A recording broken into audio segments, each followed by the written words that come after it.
ինձ համար գոնե այնտեղ տեխնացու եղել Կարեն Սիմոնյանը, Մայրահասանի ներկայացուցիչ, բայց հազարավոր այլ քաղաքացիների համար էլ ովքեր անգամ քվեարկել են Վարդան Ղուկասյանին, Վարդան Ղուկասյանը եղել է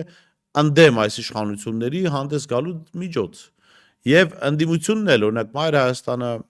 վստահ եմ նաև Ռուբեն Մխիթարյանը ոչ թե ձայն են տալիս Վարդան Ղուկասյանին, որտեղ Վարդան Ղուկասյանը հրաշալի քաղաքապետ է եղել կամ խոստանում է հրաշալի քաղաքապետ լինել,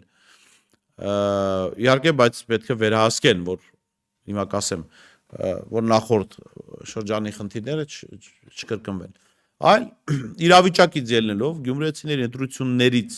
ընտրության արդյունքներից ելնելով, մարդիկ ասել են, որ ամենաշատ ձայները ստացած տեխնացուին պիտի քվեարկեն։ Ուրիշ տրամաբանություն չէր կարող